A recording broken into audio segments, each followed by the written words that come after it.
नमस्कार दोस्तों। पता नहीं क्यों मुझे ऐसा लगता है कि हम सब में कहीं ना कहीं एक कवि छुपा हुआ है जो भले शब्दों की तुकबंदी ना कर पाए मगर अपनी भावनाओं से रोज रात को लड़ता है। हम सब ही लेखक हैं। अब प्रोफेशनल लेखक वो होता है जो सोचता है उसे लिख देता है, मगर सोचने का काम तो हम सब करते हैं ना। यानी कि एक तरीके से हम सब लेखक हैं। कुछ लोग लिख देते हैं अपने मन की बात, जो लिख नहीं पाते वो खुद से बतियाते हैं। लिखने वाले भी तो खुद से बतियाकर ही लिखते हैं ना। जो उनके आसपास होता है, जिन्हें वो देखते हैं, समझते हैं, वो लिख देते हैं। और जो नहीं लिख पा रहे होते हैं जी तो वो भी रहे होते हैं। माने कि शब्द हम सब के पास होते हैं। उस ऊपर वाले ने जुबान दी हो या ना दी हो, मगर शब्द तो सबको दिए हैं।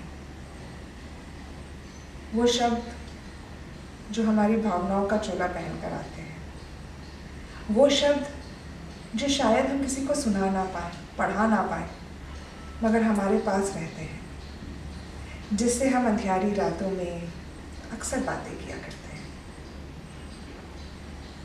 ये खुद से बात करने का जो सिलसिला है ना, ये सिर्फ दुख में नहीं खुशी में भी होता है। शायद ही कोई होगा जो खुद से ना बतियाता होगा। आज जो कविता मैं पढ़ने वाली हूँ, ये कविता मेरी बहुत फेवरेट है। इस कविता का नाम है शब्द। पता नहीं क्यों, मगर पता नहीं क्यों ऐसा लगता है जैसे इस कविता में मैंने वो सब कह दिया है जिसे कहने में मुझे सदियां लग जाती। कुछ लाइनों में अपने जीवन का सारांश बता दिया है। कविता कुछ इस तरीके से है। शब्द मेरे अंदर ही अंदर घुट रहे थे। शब्द मेरे अंदर ही अंदर घुट रहे थे, मानो बाहर आने को तरस रहे थे। मैं उन्हें रोक रही थी। ये दुनिया मेरा दर्द ना पढ़ ले, कुछ ऐसा ही सोच रही थी। मैं उन्हें रोक रही थी।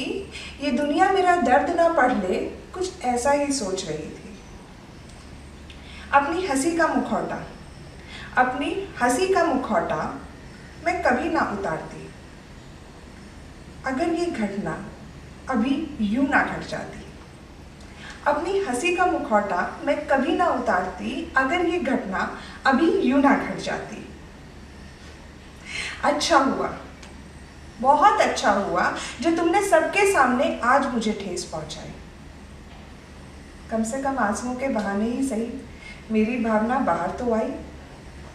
अच्छा हुआ जो आज तुमने सबके सामने मुझे ठेस पहुंचाई। कम से कम आंसुओं के बहाने ही सही मेरी भावना बाहर तो आई। कितनी